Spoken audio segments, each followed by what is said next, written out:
Good morning, good afternoon, good evening, everyone. Alors bonjour, bon après-midi, bonsoir à Give tout us le another monde, où minute que vous or so, and soyez. then we will get Nous allons started. patienter encore une petite minute pour attendre que tout le monde se connecte.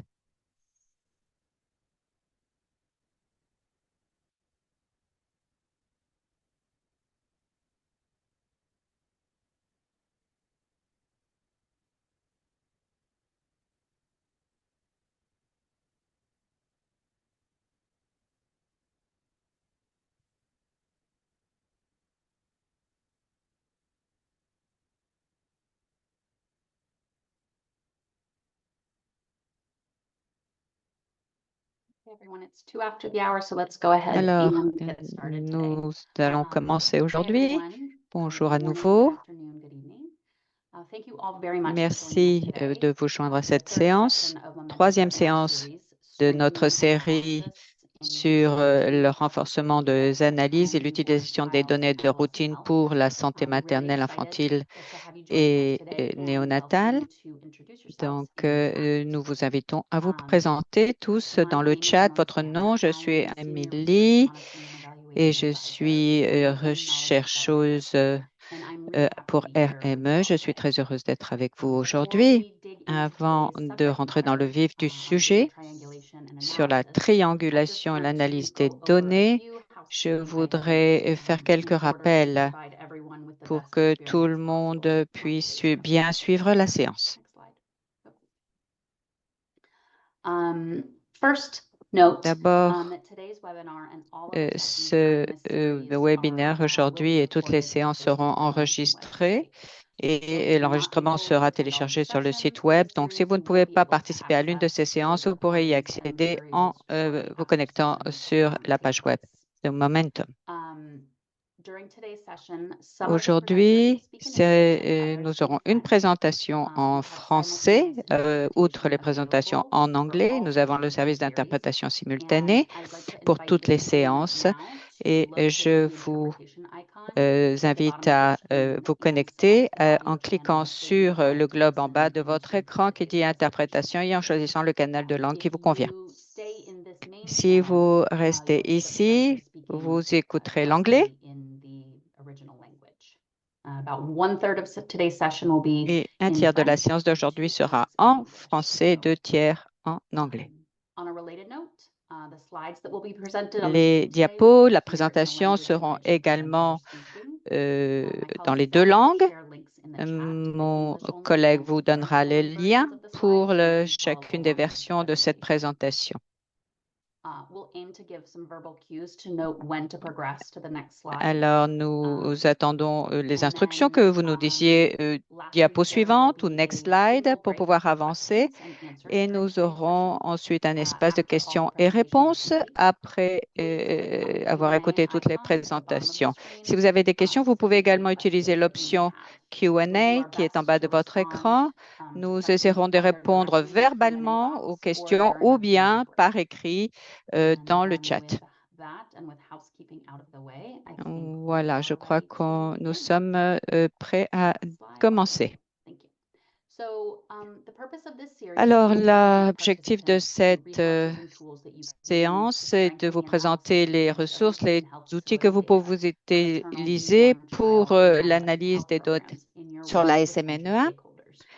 avec l'ensemble des Routine parties Health Disorders prenantes. data is an important source of Donc, information for il decision makers s'agit to understand service d'outils utilization importants pour and service les quality so that utilisateurs, they pour can les identify travailleurs de la problems and santé, qui make permettent evidence-based decisions d'identifier on les problèmes policies et and d'éclairer les resource allocation sur allocation. les politiques et In efforts l'allocation to des strengthen the ressources. analysis and use Pour of health disorder data renforcer for donc cette MNPAH programs, analyse des the World données Health pour la Organization SMNE1, developed a guidance document, nous avons and a un mechanism document resource guide package to be et used for capacity également un strengthening paquet de in ressources pour workshop and webinar renforcer settings such as this one. ces So the connaissances. guidance document Ce que nous describes faisons au travers catalog des indicators ateliers, for nous avons des MNPAH indicateurs, des that can be catalogues monitored d'indicateurs through qui peuvent routine health evaluation être routine data. suivis pour It also les provides données de guidance routine et on d'autres analyses également and de guides sur les visualizations for data analyses et la sources. triangulation et The document actualisation des also données. Ce document de l'OMS a également des aspects pour les gestionnaires et aussi pour les décideurs politiques. Nous avons adapté ce matériel en particulier pour cette formation de formateurs. Donc, au cours de ces séances, cette série de webinaires, nous verrons les différents aspects de l'outil de l'OMS, de ce guide et comment accéder à ces ressources. Vous aurez tous les liens partagés dans le chat pour y accéder et également dans les diapos, vous avez le lien vers ces ressources. Vous aurez également l'occasion d'écouter différents exemples des autres aspects du programme de Momentum et comment mettre en pratique tout cela sur la base des ressources existantes avec des formulaires, des modèles, etc. Donc, certains collègues de Momentum ont participé à la révision du matériel présenté aujourd'hui et ont posé certaines questions, mais nous ne pouvons pas répondre à ces questions sur le contenu, la teneur de ces documents. Donc, pour ces questions, vous devez vous adresser directement au service compétent de l'OMS et parce que nous ne pouvons pas parler au nom de l'OMS. Et j'ai moi-même transmis ces questions et reçu, ou quelques questions, j'ai reçu des réponses. Diapo suivante.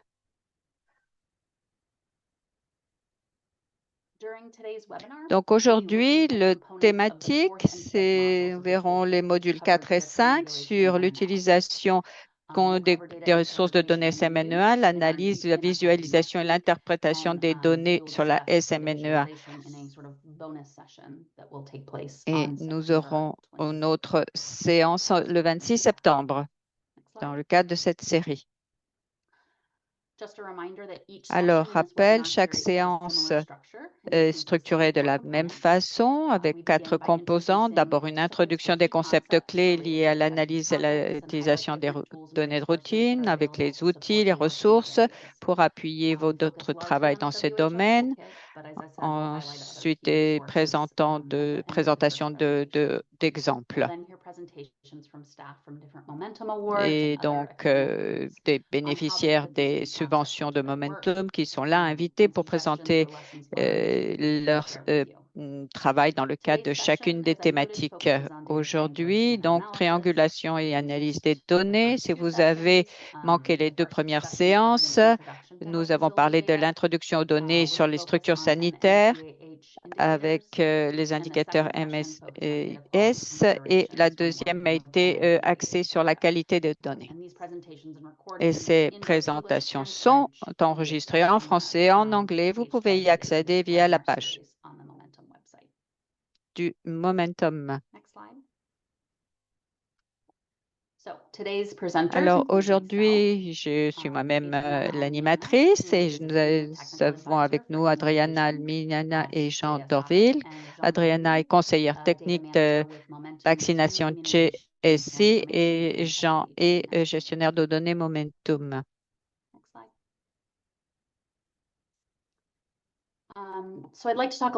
Alors, à nouveau, l'objectif de la séance d'aujourd'hui.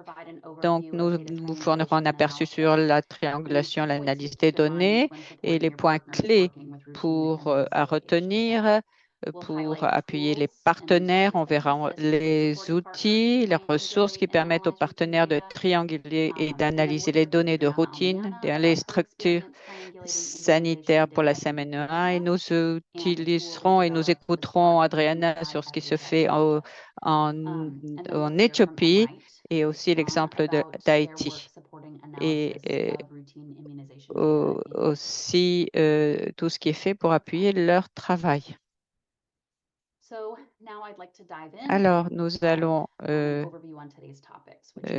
rentrer dans le vif du sujet, triangulation d'abord des données.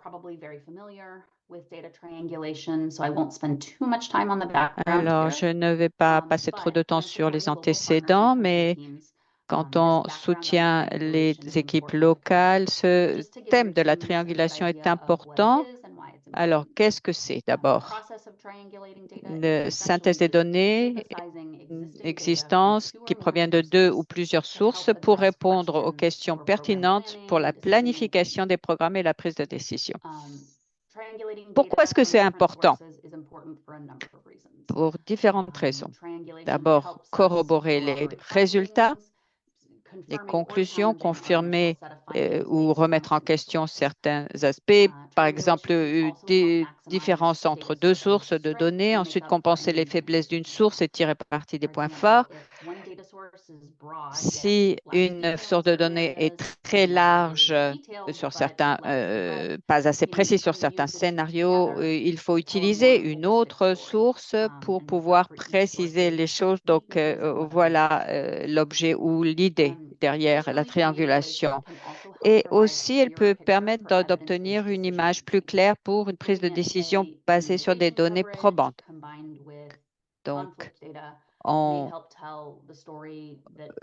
peut raconter un peu des histoires au travers de cette approche basée sur les données triangulées. Et vous pouvez voir les relations entre ces données qui véritablement doivent aussi permettre d'informer, d'éclairer la prise de décision sur le plan des politiques. Alors, en ce qui concerne les programmes SMNEA, que fait la triangulation? On peut l'utiliser pour la même chose que l'on fait avec les sources régulières. Par exemple, évaluer la performance du système, identifier les lacunes, l'impact sur les résultats du programme. On peut aussi, en additionnant différentes ressources, de mieux comprendre le contexte dans lequel se déroule le programme. On peut aussi, par exemple, nutrition, santé, vaccination, on peut prendre différents angles pour mieux comprendre les choses. Et on peut aussi introduire des données de statistiques ou des données d'enquête, tirées d'enquête, pour enrichir cette réflexion, cette analyse. Donc, cela vous permet d'avoir plus confiance dans les résultats grâce à la rigueur méthodologique en comparant les différentes sources. Et si vous trouvez, par exemple, qu'une source SMNE1 pendant une certaine période, mais qu'il vous manque une autre période, vous pouvez voir qu'il y a une lacune et donc rechercher comment combler cette lacune. Cela vous forcera à faire plus de recherches. Et finalement, si vous voyez les tendances qui se rejoignent, eh bien, vous pouvez avoir plus de confiance dans l'analyse que vous aurez. Ensuite, donc cela vous permet d'améliorer la capacité ou la réflexion critique, l'analyse et l'utilisation des données. Donc, en regardant différentes sources, vous avez une meilleure connaissance du contexte, des points critiques, ce qui ne peut qu'être utile pour comprendre la situation sur le terrain. Donc, nous allons avancer sur ce thème, mais je souhaite savoir d'ores et déjà si vous avez, vous, utilisé des sources secondaires dans votre travail. Mettez vos réponses dans le chat. Alors, quelles sources utilisez-vous de façon plus routinière? Quelles sources utilisez-vous de façon complémentaire ou additionnelle ou secondaire? Alors, j'ai des images ici par exemple, enquête auprès des ménages. Moi, j'ai utilisé la technique de conflit de données qu'une fois, mais bien sûr, il faut aussi s'inspirer des résultats des enquêtes démographiques et autres. Le DHS est pour moi, par exemple, la source principale, celle que j'utilise le plus. Next slide. Diapo suivante. Alors, comment appuyer les efforts de triangulation des données? Comme toute approche d'analyse, on veut encourager l'équipe à s'asseoir, à réfléchir, à planifier et à bien comprendre le cycle de planification de l'OMS. Il y a différentes étapes qui sont prévues. D'abord, poser la question clé, identifier les sources de données qui existent déjà, résumer les données et le contexte local pour donner sens aux données et ensuite élaborer un plan d'action. Nous verrons chacune de ces étapes dans les diapos suivantes. Diapo suivante. Alors, commençons par les étapes 1 et 2. Identification des sources de données et des questions clés. Je sais que souvent, on veut commencer d'emblée avec la collecte des données, mais il est important de d'abord s'asseoir ensemble, d'avoir une petite briefing, de réunion, et d'abord identifier les problèmes clés du programme et les questions auxquelles il faut répondre avant de commencer la collecte de données. Il faut travailler avec les partenaires du pays pour s'assurer que la portée de l'analyse est bien définie. Ensuite, comment utiliser les données, comment allez-vous utiliser les données pour informer la programmation locale ou, par exemple, dans le cas de politiques plus larges, nationales. Et le point ici, c'est qu'il faut que les réponses puissent avoir des réponses précises. On ne peut pas avancer, simplement collecter des données pour savoir sans savoir à quoi elles peuvent servir, en fait. Et aussi, bon, cela est basé sur mon expérience personnelle et il faut aussi savoir que pensent les autres parties prenantes, cartographier les parties prenantes, s'assurer que les actions et disons les questions sont pratiques et en associant bien sûr aussi toutes les parties prenantes avec des discussions, du brainstorming. Dans le guide de l'OMS, ce sont quelques pistes pour bien définir les questions à poser. Les questions doivent avoir une réponse pratique et activable, on dit en anglais.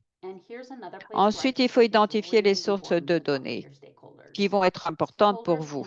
Les parties prenantes veulent vous donner, par exemple, vous dire quelles sont les données qu'ils utilisent, mais il faut aussi parler avec les acteurs de l'ASMNEA et en dehors de l'ASMNEA, parce qu'il peut y avoir des sources de données auxquelles dont on n'a pas conscience ou qu'on ne connaît pas directement, par exemple des données budgétaires, des données financières ou autres, qui peuvent aider également. Donc, en identifiant les ressources, l'équipe doit vraiment faire une liste exhaustive, quitte à enlever certaines sources ensuite et penser aux forces, aux faiblesses de chacune des sources et documenter vos décisions aussi. Tout cela est important. Si vous avez une liste de sources secondaires qui existent pour une certaine population sur une certaine période de temps, vous avez c'est comme si gagner la loterie, je dirais, en fait. Vous avez vraiment tout ce dont vous avez besoin et c'est une chance, je dirais. Donc, ces listes, si vous les avez, sont absolument utiles, utiles pour vous, pour les équipes. Et vous devez donc lister les sources primaires, les sources secondaires et les compléter, les actualiser au fur et à mesure. Diapo suivante. Alors, d'abord, il faut savoir quel type de données utiliser et pourquoi les utiliser, à quelle fin. Donc, il faut plus de contacts pour les différentes sources de données, types de données, y compris celles qui ne sont pas liées directement à la santé, par exemple. Exemple, budget, données environnementales, etc. Données sur les paludismes.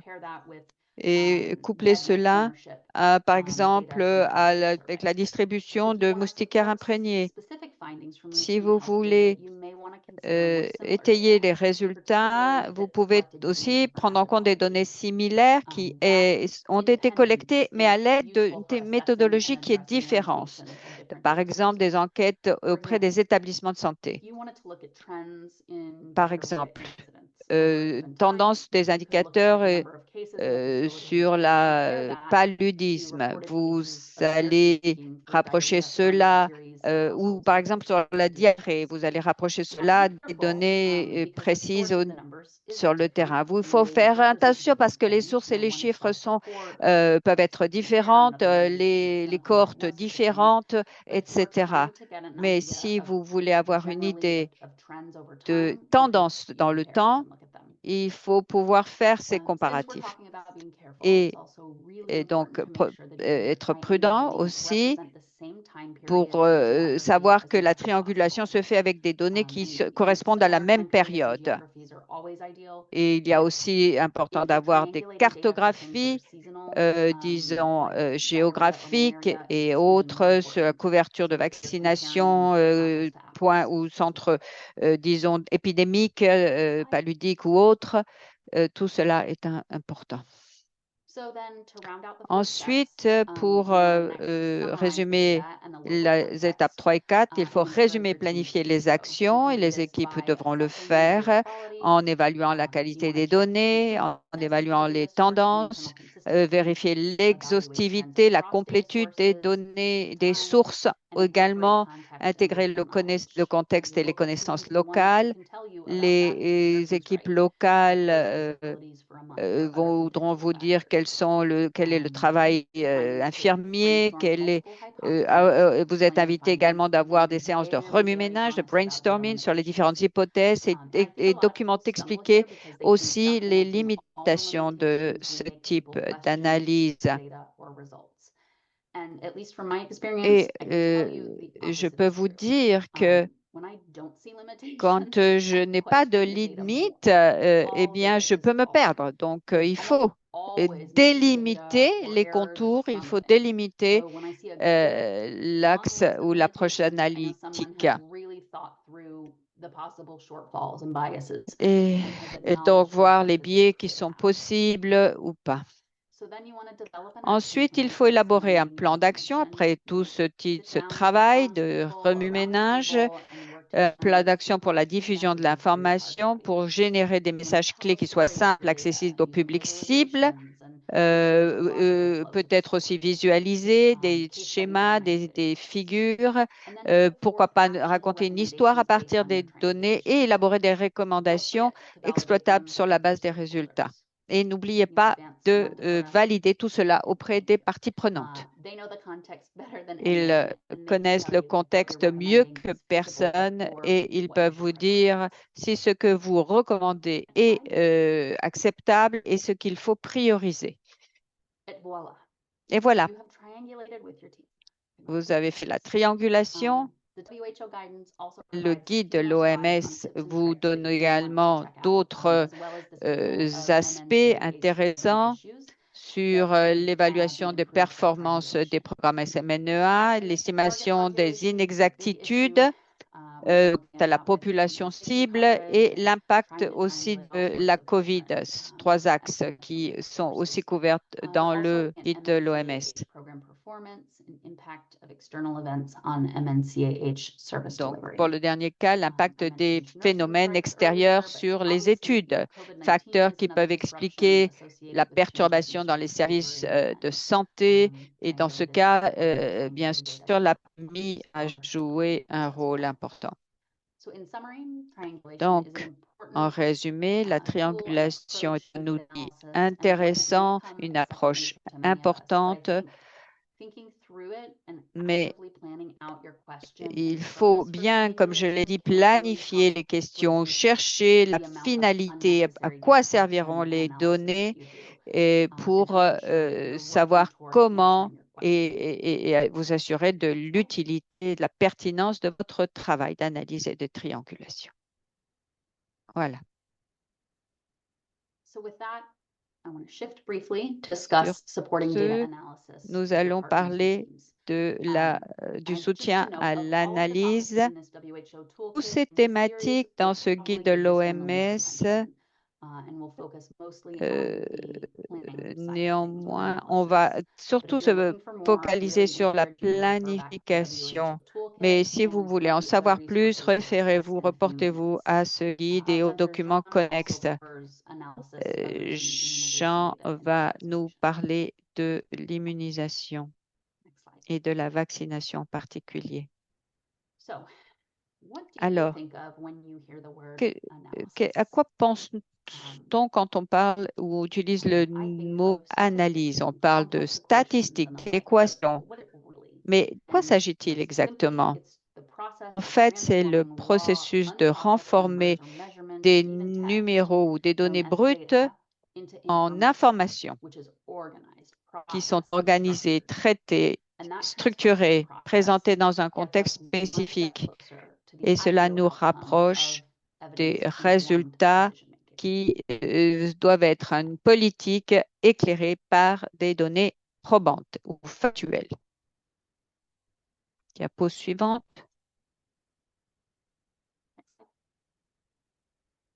Diapo suivante. Donc, on voit sur ce diapo des concepts de mesures de santé publique présentés dans le guide de l'OMS, ratio, proportion, comptabilité, corrélation, couverture, association, causalité, taux. Ce sont des termes avec lesquels vous devez vous familiariser et quand vous formez vos équipes à l'analyse, il ne faut pas seulement se contenter de les définir, mais également de savoir comment les utiliser, quand les utiliser et savoir lesquels sont les plus appropriés. Et le plus important, c'est qu'il faut planifier l'analyse des données, comme je l'ai dit et répété. Alors, comment appuyer vos équipes à faire la planification? Réunir vos équipes, les faire qu'ils tous puissent sourire, comme sur cette photo. Donc, d'abord, ce que je vous dirais, c'est d'apporter du chocolat pour mettre tout le monde à l'aise. Ensuite, passer en revue les différentes étapes avant de commencer. D'abord, comprendre que tout le monde est bien aligné, pourquoi il faut analyser les données, quelles sont les questions auxquelles il faut répondre. Et quand vous avez tout le monde qui a bien compris, bien aligné, vous examinez les données et les indicateurs qui sont déjà disponibles pour ne pas répéter les choses. Le but de l'analyse, c'est d'identifier quels indicateurs également vous allez utiliser. Pourquoi il faut mesurer cela? Quel est le dénominateur, le numérateur pour donner ce indicateur? Et quel est le format? Si vous voulez faire des comparaisons, des analyses dans le temps, vous devez regarder quelles sont les cibles, les valeurs et aussi identifier le dénominateur. Et finalement, il faut préparer les données et le plan d'analyse. Et il faut prendre du temps pour faire cela. Il ne faut pas se précipiter. Il faut travailler avec vos équipes, regarder les informations collectées et tous ensemble les regarder comme sur un tableau et discuter si les données sont de qualité, si elles ne sont pas suffisantes, que faire en l'occurrence. Ensuite, regarder le format. Et il faut que ce soit un format qui soit utilisable, facile, avec lequel vous pouvez facilement travailler. Ça, c'est une étape importante, en particulier au niveau de la facilitation. Vous verrez au cours de tous nos webinaires de cette série qu'on parle beaucoup de la qualité des données. C'est vraiment une problématique. Il ne suffit pas de réunir les données, encore faut-il savoir si elles sont parlantes, elles sont probantes. Et le cas échéant, revenir en arrière pour savoir comment améliorer la qualité de ces données. Donc, à partir de là, on va commencer l'analyse. Je ne vais pas rentrer dans le détail, mais nous rentrons ensuite dans le détail. On n'a pas le temps de couvrir cela aujourd'hui, mais regardez quand même les autres séances et le guide directement. Donc, avant d'écouter les présentations, je voulais souligner quelques-unes des sources qui sont déjà à disposition, des orientations, les lignes directrices de l'OMS. Et si vous avez vous-même des exemples de ressources, en particulier en français, si vous sont disponibles en français, n'hésitez pas à nous les communiquer dans le chat. Next slide. Oh, here, we're here. Nope, you're good. Go back. Sorry to go to. As noted earlier, triangulation and Alors, analysis la are covered in triangulation et modules 4 and 5 l'analyse of the WHO concernent le We're module referencing 4 et the 5 content de from today's guide de presentations, l'OMS. so you can always review that material. Donc, vous pouvez toujours vous y reporter.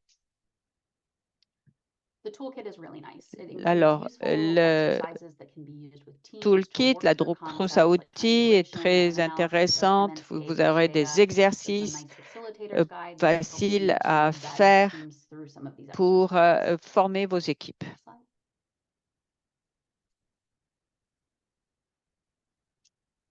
Then, in terms of triangulation, there are a few used Alors, resources I wanted to highlight. je voulais souligner quelques ressources en particulier. Vous avez celui-là sur la triangulation des données d'utilisation au niveau des établissements sanitaires. Et donc, vous voyez à gauche ce premier outil. Il est en français, en espagnol et en portugais, pas seulement en anglais. Et donc, allez-y, essayez d'y accéder parce que ce n'est pas souvent qu'on a des ressources qui sont traduites. Adriana vous parlera aussi de cette ressource de GSI, DSI. Ils ont une triangulation basée sur des outils d'Excel de Microsoft. Il s'appelle IDTT. Il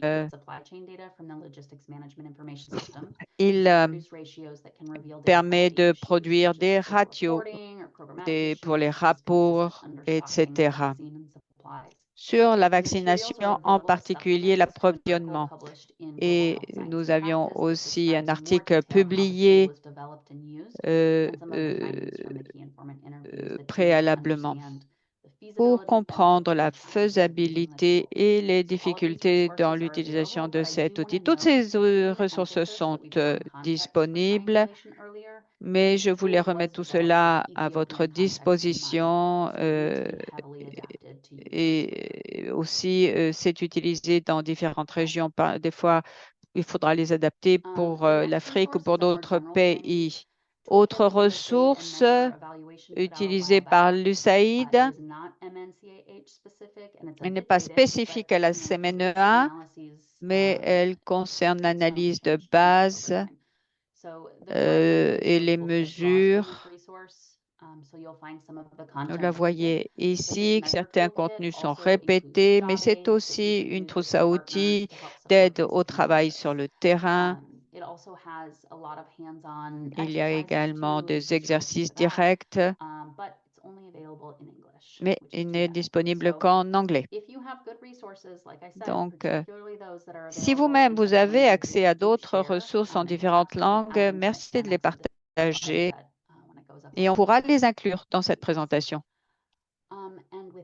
Et sur ce, je conclus la première présentation et je voudrais passer la parole à Adriana, qui est directrice vaccination sur la GSI. Adriana, à vous. Merci, Émilie. Merci à tous pour être ici. à cette session aujourd'hui. Aujourd'hui, je vais parler d'une expérience que nous avons eue dans le cadre d'un projet GSI en Éthiopie pour établir un processus de triangulation des données afin de comparer les données de programme de version et les données de la chaîne d'approvisionnement. Et aussi, on va parler des leçons tirées de cette mise en œuvre. Super. Un peu de contexte par rapport au processus. En Éthiopie, le programme élargi de vaccination du ministère de la Santé dispose de données administratives sur le programme de vaccination qui sont consignées dans le DHIS2. Il existe également un système mobile qui s'appelle Mabrana. Ça, c'est un système d'information de gestion logistique et ça enregistre les données de la chaîne d'approvisionnement en vaccins gérée par l'Agence nationale en produits pharmaceutiques. On a vu qu'il y avait des problèmes persistants en ce qui concerne la promptitude, la complétude et la qualité des données sur la vaccination. Nous avons aussi vu les données qui étaient transmises par des différents systèmes, différents départements et la coordination et le partage des données entre ces départements sont limités. Alors, nous avons donc constaté que les programmes de vaccination, en particulier au niveau infranational, ne pouvaient pas intégrer systématiquement les données de la chaîne d'approvisionnement dans les processus de prise de décision et que l'examen d'analyse de l'utilisation des données de leur ensemble pour améliorer des programmes n'était pas toujours cohérent. C'était donc les défis que nous avons essayé de relever. Ce que nous avons fait, nous avons organisé un atelier de consultation avec les différentes parties prenantes pour en parler. Et nous avons fait un accord pour avoir un processus régulier de triangulation des données sur les programmes. Nous avons décidé d'avoir une liste courte pour que ça puisse être plus faisable et pour que nous puissions faire des analyses. Après avoir fait cela et choisi leurs indicateurs, ils ont également réfléchi à leur interprétation et suggéré des actions à prendre en fonction de cet indicateur. Par exemple, dans l'exemple, ce que nous en parlons, un exemple, c'est si les doses administrées et le stock disponible au cours des 3 mois précédents et on compare cela contre les doses délivrées, ces chiffres devraient vraiment être égaux. Mais si ce n'est pas le cas, si le ratio est supérieur à 1, cela pourrait indiquer un problème de qualité des données ou peut-être une surdéclaration des doses administrées. Après avoir vu ça, vous pouvez faire des actions comme par exemple enquêter sur les raisons, que ça soit de changer les processus ou peut-être changer les rapports, des rapports plus précis. Alors, ce que nous avons fait, nous avons fait des analyses pour chaque indicateur afin de faciliter l'interprétation et l'action sur ces données. Super. Ce graphique montre Donc, on va regarder en plus profondeur, mais ce sont le processus régulier de triangulation des données. Et ça, nous faisons ça chaque mois. Super. En premier, chaque mois, au niveau régional, les données d'approvisionnement en vaccins et les données du programme de vaccination de DHIS2 étaient envoyées au personnel du programme élargi de vaccination. Ils n'étaient pas en charge, ils étaient en charge de l'activité globale. Et le personnel du programme élargi de vaccination importerait ensuite les données reçues dans un outil Excel et que nous avons développé pour fusionner les données et faciliter l'analyse. Et numéro 3, où le groupe a une réunion, nous avons fait un effort de créer groupe de travail interdépartemental de triangulation, un comité, et ça, c'était un point focal du personnel pour la vaccination, la chaîne d'approvisionnement et les données, et ils se réuniraient pour examiner les données, discuter et déterminer les actions à prendre. Après la réunion, le personnel désigné mettait en œuvre ces actions selon le problème, la question identifiée dans les actions. Les actions peuvent être différentes. Peut-être ça pourrait être de regarder en plus détail les données ou peut-être parler de supervision de soutien. Alors, il y avait des différentes actions et l'idée ici, c'était que l'analyse de triangulation a causé des analyses de triangulation pour qu'ils puissent fournir leur soutien par rapport pour améliorer la gestion et la prestation des services du programme. Et enfin, le cycle se répétait le mois suivant et continuait. Nous avons soutenu le déploiement, la mise en œuvre de ce processus mensuel dans 2 zones infranationales d'Éthiopie. Et après quelques mois, nous avons documenté ce que nous avons appris par rapport à l'outil, les résultats. Ce que je vais partager quelques résultats. Ça, c'était dans un journal, un article. On peut partager les résultats, l'article, les membres du comité a interactué avec les données. Ils ont examiné les données de manière holistique.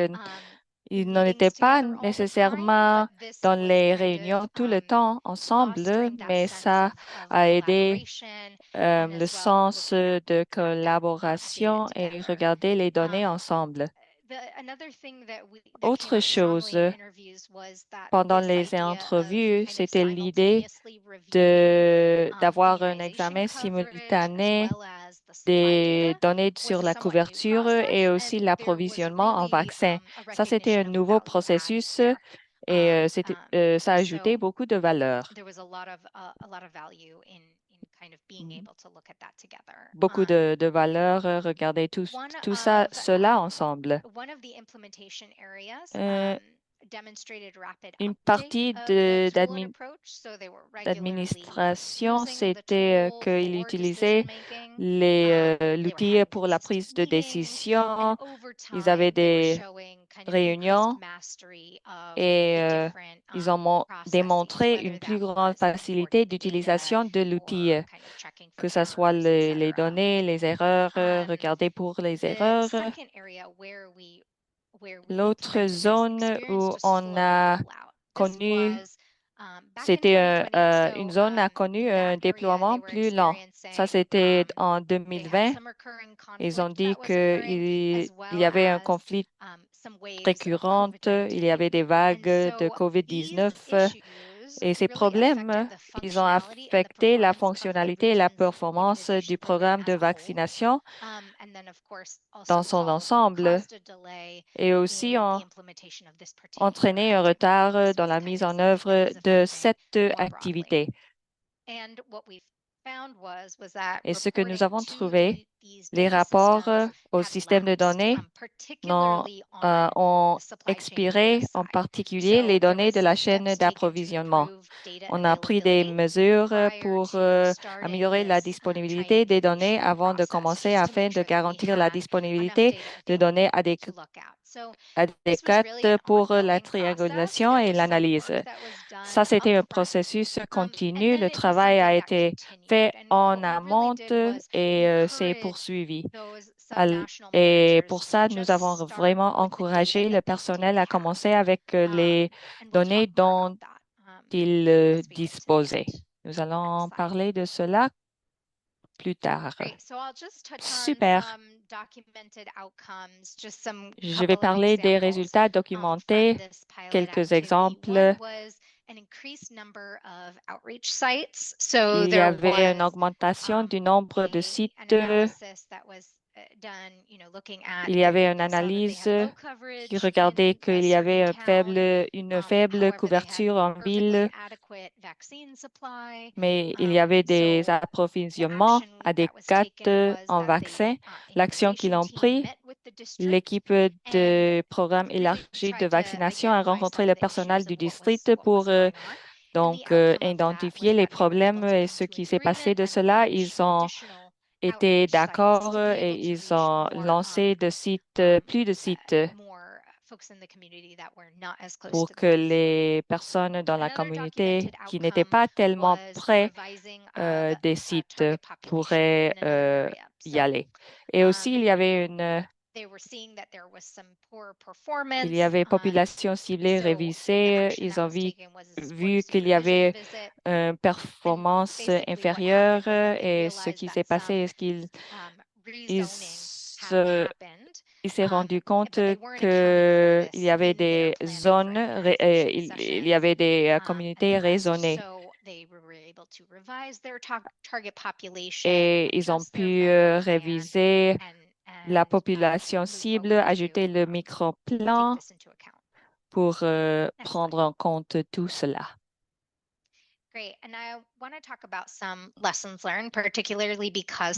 Et je voudrais parler des leçons apprises parce que ça, c'était un exercice pour apprendre. Et je pense que ça va nous aider. Par rapport à l'établissement de processus réguliers pour l'utilisation des données triangulées. En premier, la triangulation peut favoriser une meilleure coordination entre le personnel de santé ayant des rôles professionnels différents. C'est vraiment très important pour analyser les données sous différents angles et encourager la résolution de problèmes en groupe. Et ça inclut des personnes avec qui vous n'êtes pas dans des réunions toutes les semaines, chaque semaine. Et deuxième, la disponibilité régulière des données est importante pour tirer pleinement parti des avantages de la triangulation. Pour optimiser la triangulation des données, Ce que nous avons vu pendant le processus de triangulation, nous devrions avoir des efforts parallèles pour améliorer la disponibilité, l'amplitude des données et de continuer à prioriser cela. Et on a vu qu'il y avait des responsables infranationaux. Ils pourraient utiliser la triangulation des données pour surveiller des problèmes au niveau du district. Ce que nous avons vu par rapport à l'implémentation, c'était comme on a utilisé l'outil comme un outil de gestion pour adresser des problèmes qui se passaient au niveau du district. Et ça nécessite une pratique et un soutien continu pour identifier le soutien de gestion au district parce que c'était presque impossible de faire la gestion dans tous les endroits. Ils ont pris les données, le projet pour prioriser leur soutien avec les ressources limitées. Il y a quelques leçons que je voudrais partager avec vous pour aider les systèmes. Je pense que le premier, vous êtes familier avec, c'est de concevoir avec et pour les utilisateurs. De notre point de vue, la régulation des données, ça a été vu comme un processus ad hoc, compliqué, mais nous voulons que vous pouvez utiliser les données. Et nous avons pu concevoir avec les utilisateurs dès le commence pour voir qu'est-ce que c'était plus important pour eux, qu'est-ce que c'était le travail en arrière, des choses, d'avoir des types pour les indicateurs et aussi des actions suggérées, recommandées pour les données. Si bien le travail que nous pourrions faire, ça c'est ce que nous avons pu faire. Gérer le changement et encourager les nouvelles pratiques grâce à un suivi fréquent. Je pense que on peut utiliser cela pour tous les différentes et de pouvoir aider à résoudre les problèmes techniques pendant le déploiement. Être prêt de faire des suivis et aussi, quand le temps passe, de pouvoir aider moins et moins. Et aussi une mise en œuvre dans le processus d'introduction. Lors de l'introduction d'outils dans un système, nous avons vu que c'était essentiel d'intégrer la recherche sur la mise en œuvre lors du déploiement. Sur ce qui fonctionne, ce qui ne fonctionne pas et comment adapter et s'adapter et s'améliorer. Et finalement, ne laissez pas le parfait être l'ennemi du bien. Comme j'ai dit, comme les rapports réguliers ayant été expirés juste avant le déploiement, ça a eu un impact sur la disponibilité des données. Mais malgré cette limitation, nous avons vraiment encouragé le groupe à commencer à analyser les données dont il disposait, tout en travaillant simultanément à améliorer la disponibilité globale des données. Alors, c'est de pouvoir commencer avec les données non parfaites. Ça ça a permis aux parties prenantes de commencer à travailler en collaboration et d'analyser les données triangulées et de prendre des mesures pour résoudre les problèmes au niveau du district. Et pour terminer, voies suivre et recommandations. Je vais partager des recommandations. Il s'agissait d'une activité pilote. Au fin de compte, nous avons besoin de plus d'informations, y compris sur des étapes plus avancées, pour mieux comprendre pour envisager un processus de triangulation régulier des données. Il y a beaucoup de choses que nous avons besoin de prendre en compte et ce qui est faisable. Et il y a plus d'informations par rapport les processus de triangulation des données contribue à une meilleure prise de décision programmatique et à une meilleure qualité des données.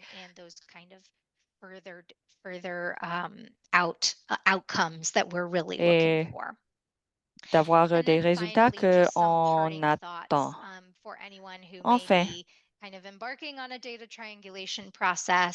nous avons pour les personnes qui sont s'ils sont prêts à commencer un processus de triangulation, c'est de faciliter collaboration et la prise de décision à travers les équipes, les fonctions. C'est très important de briser les silos d'utilisation régulière des données, en faire une routine comme un processus régulier et aussi l'attention à la disponibilité et la qualité des données et de se concentrer sur les actions concrètes. Ce que nous pouvons faire, nous ne devrions pas utiliser la triangulation des données juste pour faire cela, mais ça devrait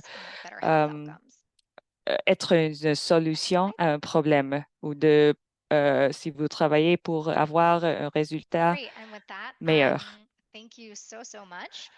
Merci beaucoup. Je vais partager les ressources avec vous. Merci beaucoup, Adriana. Merci pour la présentation et les recommandations, des trucs, des idées. Merci beaucoup. Si vous avez des questions, par rapport à la présentation d'Adriana, s'il vous plaît, écrivez-le dans le chat. Et après ça, je vais passer la parole à Jean Dorville. Il est chef de projet à Haïti et il va parler de ses expériences comme gérant de données. Jean, à vous. Merci, bonjour à tous et à toutes. Et je suis Dorville Jaonel et gestionnaire de données de Emride Haïti. C'est un plaisir pour moi d'être avec vous et pour vous présenter la façon à nous d'analyser les données de vaccination de routine en Haïti à travers le projet Emride. Slide suivant, s'il vous plaît. Et le projet Emride est un projet de l'USAID en Haïti qui a pour objectif d'initier un soutien technique dans 5 départements afin d'éliminer le retard dans la saisie des données et d'améliorer la qualité des données sur la vaccination contre le COVID-19 et aussi de soutenir la mise en place du processus internationaux et nationaux de revue et d'utilisation de données avec une emphase sur les 5 départements du projet, à savoir, comme vous pouvez voir sur la carte, le Nord, le Nord-Est, le Nord-Ouest, la Tibonite et le Sud.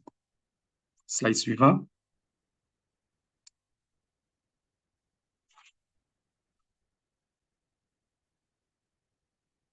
Suivant, s'il vous plaît. Merci.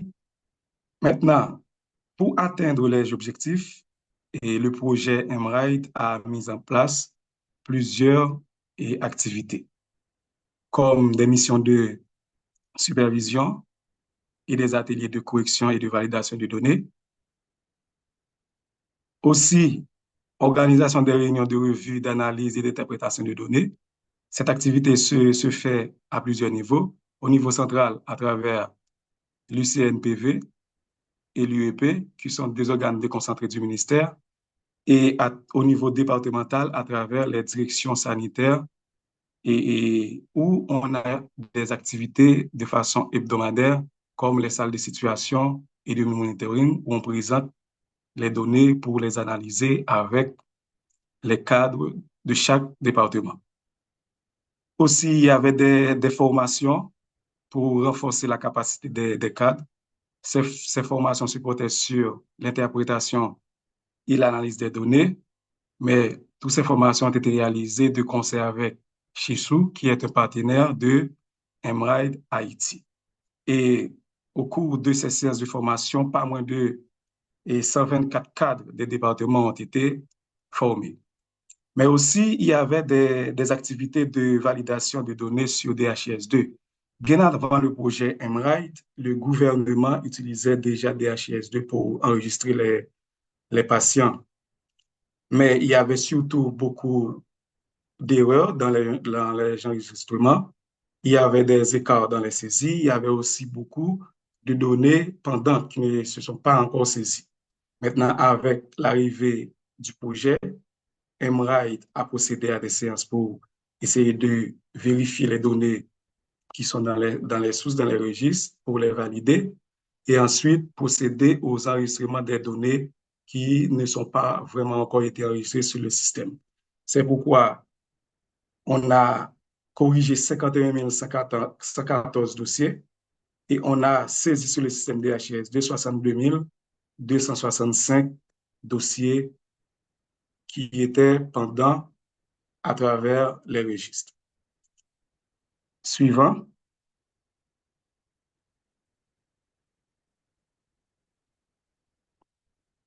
Maintenant, l'analyse de données, c'est tout un processus qui consiste à inspecter, nettoyer, transformer, modéliser les données pour découvrir des informations cachées dans un grand jeu de données qui pourraient permettre de prendre des décisions éclairées, des décisions opportunes, des décisions informées.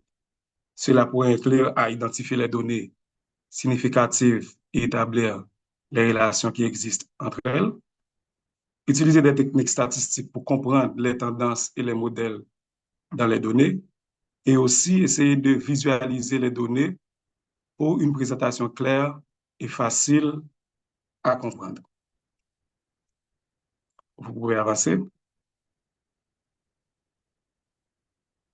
Maintenant, en Haïti, on a essayé de schématiser le processus pour analyser les données de vaccination.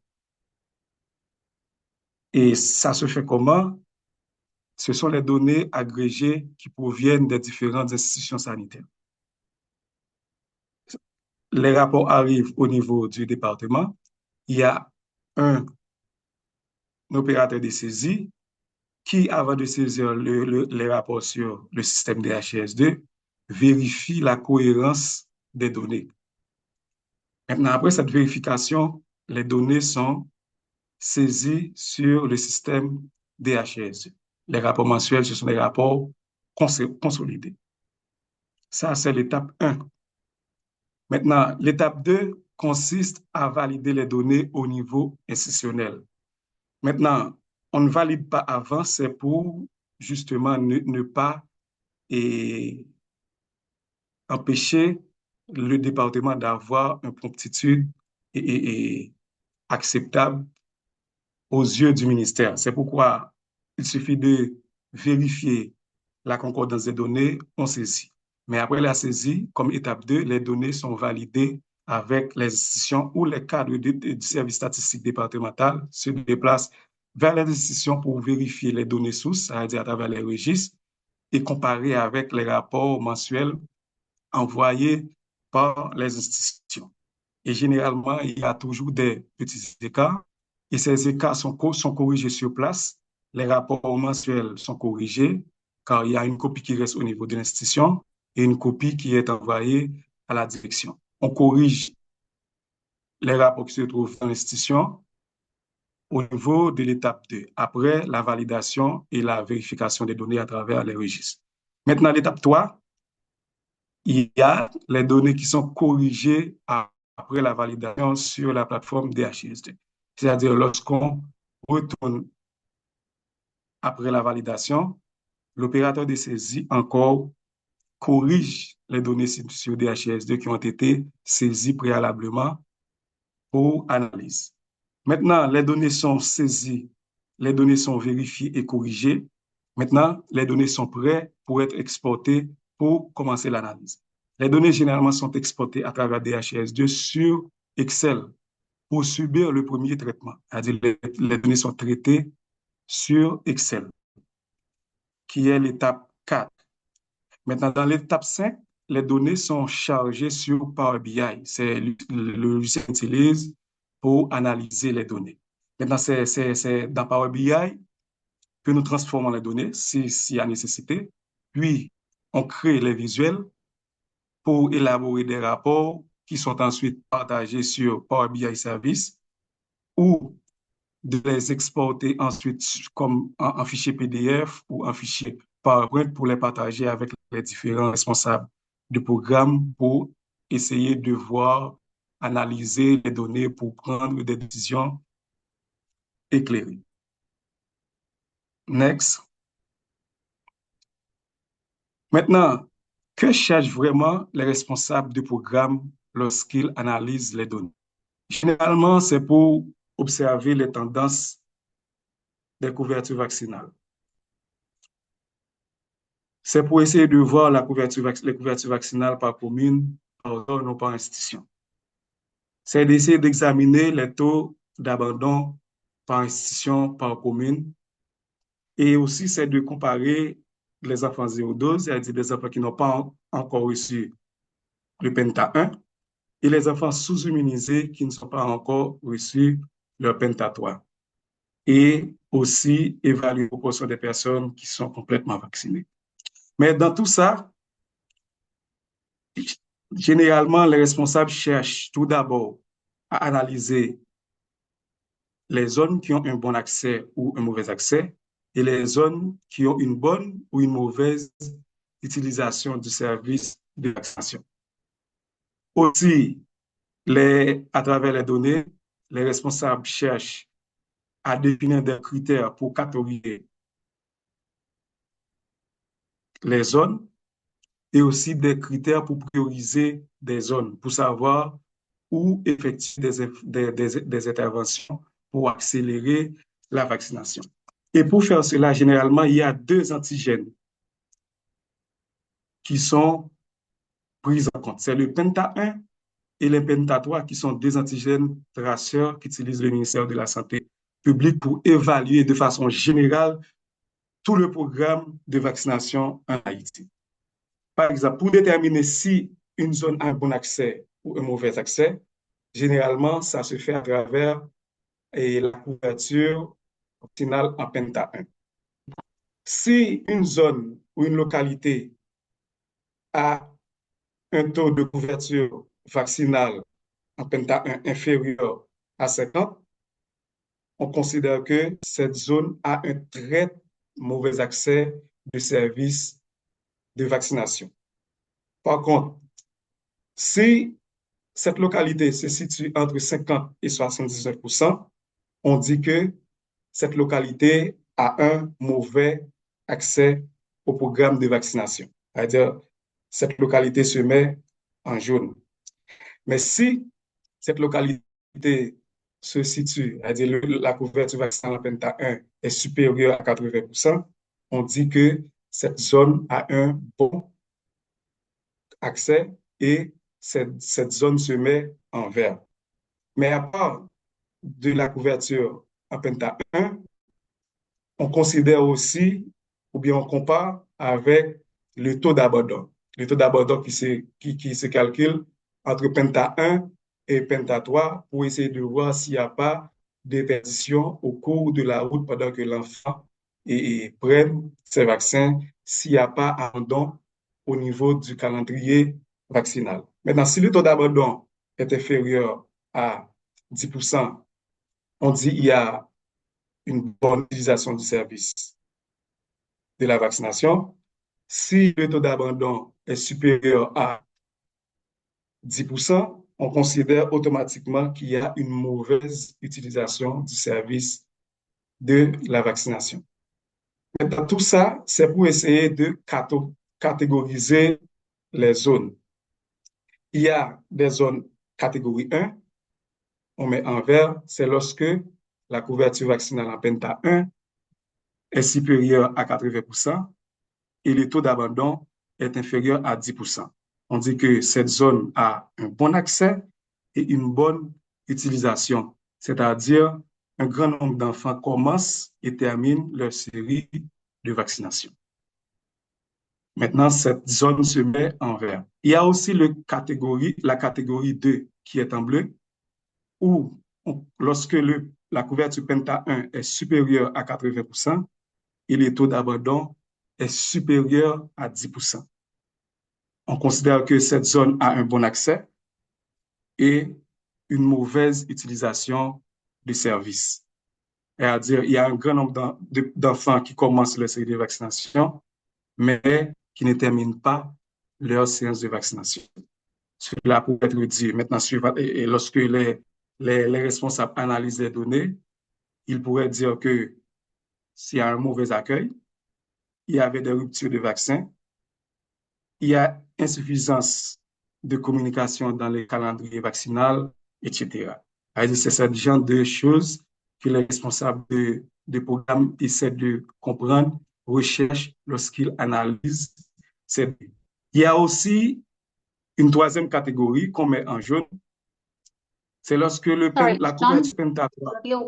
Sorry, don't mean to interrupt. Dakota, could you advance the slide? Est-ce que vous pouvez faire avancer les diapos? Est-ce que c'est la bonne, diapo? Vous pouvez rester là où vous étiez, c'est bien. Ah, OK. On voit ça All après. right, thank you. Oui, la catégorie 3 se met en jaune, c'est lorsque le Penta 1, la couverture Penta 1, est inférieur à 80%, mais le taux d'abandon est aussi inférieur à 10%. On considère que cette zone a un mauvais accès, mais a une bonne utilisation de services. Maintenant, comment on interprète cela? Peu d'enfants ont accès au service de vaccination, mais beaucoup parmi ces enfants qui ont accès acheminent leur vaccin. C'est-à-dire, il n'y a pas vraiment une déperdition malgré qu'il y a un mauvais accès. Cela pourrait être dû à une suffisance de services de communication, rupture de stock, insuffisance de moyens de transport des parents, etc. Mais il y a aussi une quatrième catégorie qu'on met en rouge, et je pense que c'est là que les responsables de programme doivent mettre leur priorité. C'est lorsque le Penta 1 est inférieur à 80% et le taux d'abandon est supérieur à 10%. Là, non seulement il y a un mauvais accès, mais aussi il y a une mauvaise utilisation du service de la vaccination. C'est-à-dire, peu d'enfants ont accès au service de vaccination et aussi très peu d'enfants terminent leur série de vaccination. Maintenant, cela pourrait être dû au manque de séances de vaccination, rupture de vaccins dans les institutions, insuffisance de moyens de transport des vaccinateurs, dans la communication à travers la communauté, mauvais accueil, etc. Maintenant, vous pouvez avancer. J'ai demandé à Grace d'ajouter un slide, il paraît qu'elle a oublié. Maintenant, je voulais montrer dans l'image qui devrait suivre, après ce que je viens de dire, à travers les données, comment les responsables de programme priorisent les zones à intervenir suivant les données observées, suivant la catégorie des zones. Il y a les zones rouges, il y a des zones jaunes, il y a des zones oranges, il y a des zones bleues. Les zones rouges sont hautement prioritaires, les zones jaunes sont très prioritaires, les zones oranges sont prioritaires, les zones bleues sont à priorité modérée, les zones en vert ne sont pas vraiment en priorité car il n'y a pas vraiment beaucoup d'enfants non vaccinés, beaucoup d'enfants non vaccinés. Mais dans la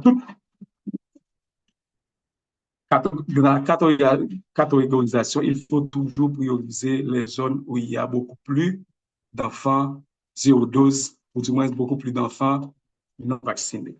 Maintenant, ça, c'est une image qui provient d'un outil d'analyse de données qui a été créé par Emerald pour aider le gouvernement à analyser les données de vaccination anti-COVID-19. Et dans cette image, vous pouvez voir des indicateurs comme des ISAVI, c'est-à-dire des effets secondaires après la vaccination. Il y a les vaccinés qu'on présente par commune. On présente aussi la tendance par année des personnes vaccinées et les personnes qui sont vaccinées par profession.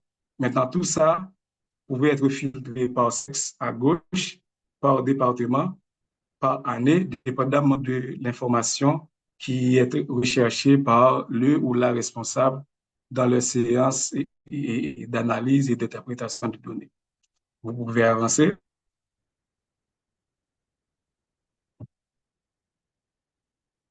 Ça, c'est un slide qui présente la couverture vaccinale par antigène. Vous pouvez voir la couverture des Penta 1 et Penta 3, surtout qu'on considère pour essayer de catégoriser, pour essayer de définir et si une institution a un bon ou un mauvais accès ou a une bonne ou une mauvaise utilisation qui se fait à travers les taux d'abandon.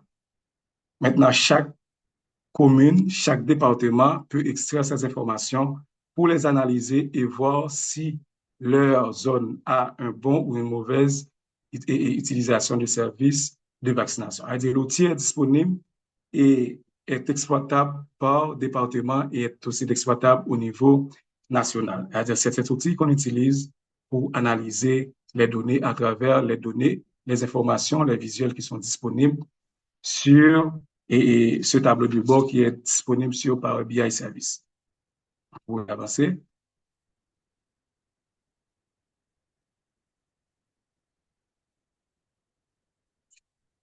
Maintenant, on a appris beaucoup de leçons aussi lorsqu'on essaie d'analyser les données de vaccination.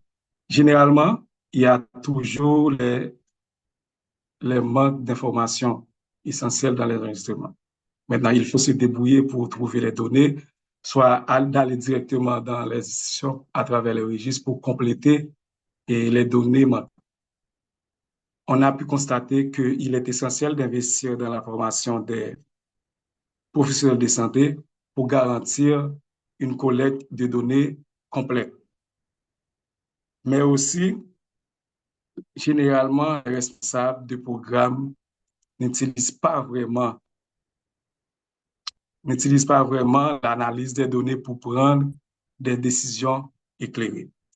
Maintenant, pour cela, il va falloir promouvoir l'utilisation des données dans la prise de décision et aussi assurer des formations sur l'utilisation et l'interprétation des données pour les responsables des programmes et aussi mettre à disposition des responsables des programmes des outils d'analyse et d'interprétation de données. Vous pouvez avancer.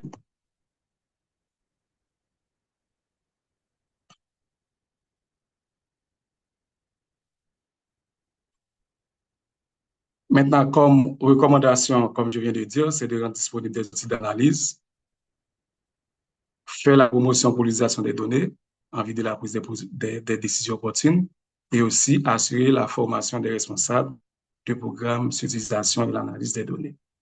Et aussi, une chose qui est extrêmement importante, c'est d'introduire le registre de vaccination numérique dans le SISPEV, c'est-à-dire le système d'information du programme élargi de la vaccination, pour faciliter la collecte des données et le suivi longitudinal des patients. C'est extrêmement important pour avoir des données non seulement disponibles en temps et en lieu, et des données plus ou moins complètes pour élargir l'analyse des données de la vaccination de routine. Vous pouvez avancer.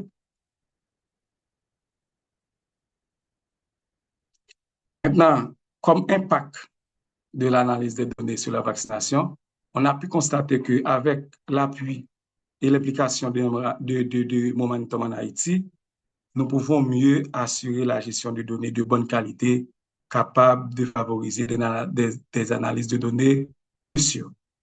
Cela aussi, l'application de MRIDE permet de cartographier les zones à faible et à fort taux de couverture vaccinale pour identifier les populations à risque pour mener des activités de sensibilisation.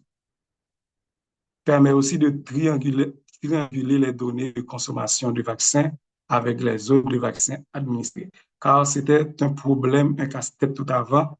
Généralement, on présente les nombres de personnes vaccinées, mais on ne pourrait pas vraiment essayer de regarder ça par rapport au nombre de vaccins administrés pour voir est-ce qu'il y a concordance ou pas.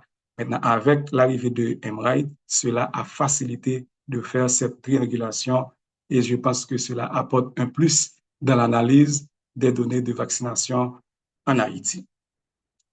Je m'arrête là, je pense que c'est tout. C'est la façon dont en Haïti qu'on procède pour analyser les données afin de pouvoir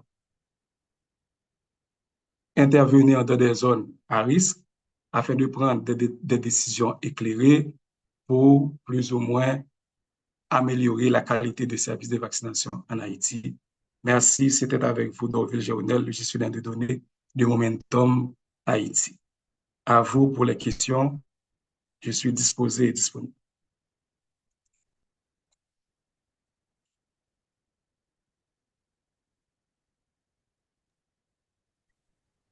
Thank you very much to all of our presenters. Merci à tous nos présentateurs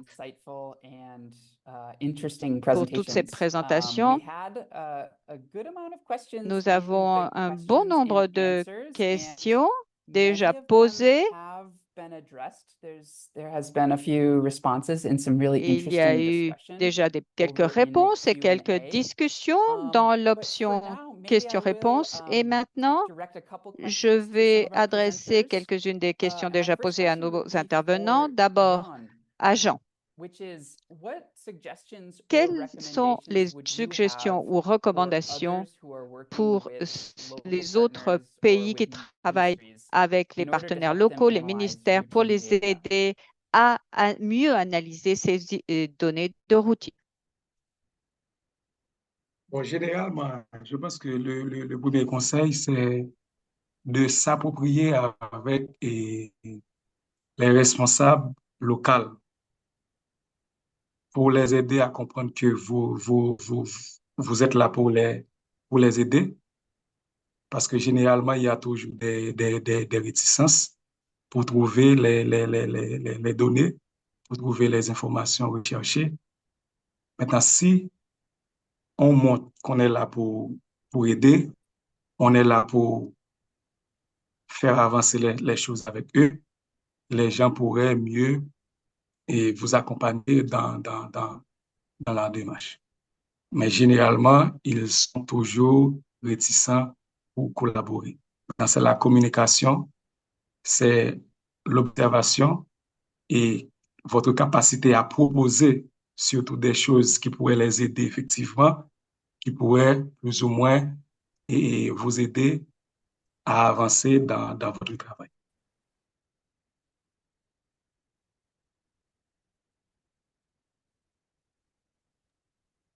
Thank you so much. Merci beaucoup. And maybe for one more Alors, question, une autre I will direct question to Adriana pour Adriana a question about your presentation sur with the sa UIFHS présentation program, which focused du mostly on programme program and supply data. qui Thinking back now, s'est are there focalisé other sur types la of approvisionnement en données et en considérant celles que vous avez utilisées dans votre travail, la triangulation pour améliorer la qualité des décisions prises. Je crois que notre aspect de la triangulation, qui est intéressant pour la vaccination, par exemple, c'est de regarder les données de vigilance médicale, par exemple des cas de rougeole, la couverture de la rougeole dans différentes zones. Tout cela est assez commun aussi, mais indépendamment des données choisies, pour répondre à votre question, je crois que tous les mêmes principes s'appliquent dans les différents processus. Donc, processus en 4 étapes qu'Émilie nous a décrit au début. D'abord, poser la bonne question, identifier les ressources existantes, comprendre le contexte et faire un plan d'action. Tout cela forme le processus indépendamment des dates de données sur lesquelles on va travailler.